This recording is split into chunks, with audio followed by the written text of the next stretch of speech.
దేశం సువిశాలంగా ఉండాలని, అస్పృశ్యత అంటరానితనం ఉండకూడదని, అందరూ సమానంగా ఉండాలని, మన దేశ రాజ్యాంగాన్ని ప్రపంచ దేశాలు కూడా ఈరోజు చాలా ఉన్నతంగా చూసే విధంగా భారతదేశానికి రాజ్యాంగాన్ని ప్రసాదించిన మహానుభావుడైనటువంటి అంబేద్కర్ గారి యొక్క పుట్టినరోజు. చాలా ఆనందం.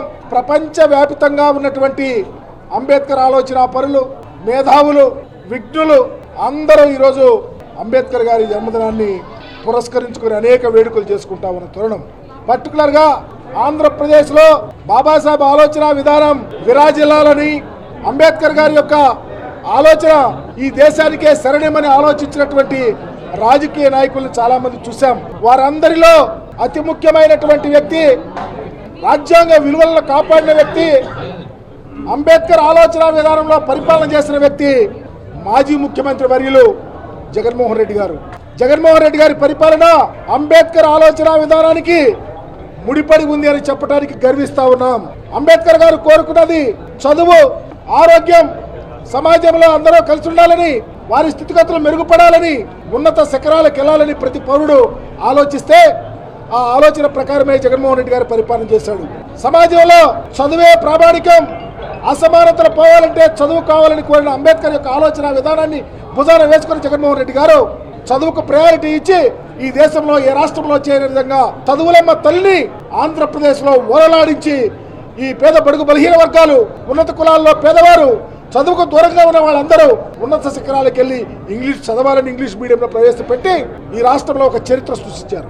అలాగే ఆరోగ్యానికి సంబంధించి ఏ పేదవాడైనా ఎవరి మీద ఆధారపడకుండా డైరెక్ట్ గా ఏ హాస్పిటల్ కైనా వెళ్ళి కార్పొరేట్ హాస్పిటల్లో చూపించే విధంగా గొప్ప పరిపాలన అందించారు. సామాజికంగా గుండె మీద చేసుకుని ధైర్యంగా బ్రతకడానికి అవకాశం కలిగే విధంగా పరిపాలన చేసి జగన్మోహన్ రెడ్డి గారు తానుకు తానై అంబేద్కర్ వారసుడిగా భుజాన వేసుకుని పనిచేశాడు. విజయవాడ నడిబొడ్డున 125 అడుగుల విగ్రహాన్ని 450 కోట్ల రూపాయలు వెచ్చించి 81 అడుగుల పెడస్టల్ 125 అడుగుల విగ్రహాన్ని ఏర్పాటు చేసి భారతానికి అందించినటువంటి మహనీయుడు జగన్మోహన్ రెడ్డి గారు.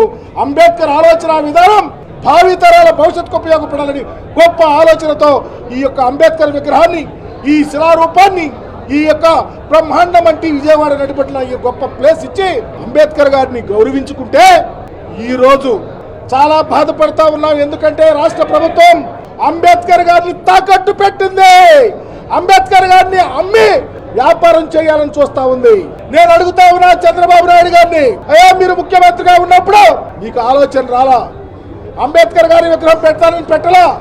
మీ ఆలోచన దళితుల్లో ఎవరైనా పుట్టాలని కోరుకుంటారని ఆలోచనతోనే పనిచేశారు.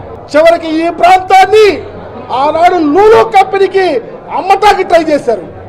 కానీ జగన్మోహన్ రెడ్డి గారు అలా ఆలోచించలా.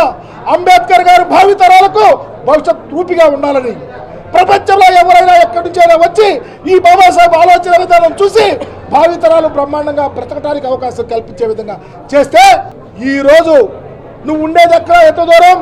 అంబేద్కర్ గారి స్టాచ్యూ ఎక్కడ?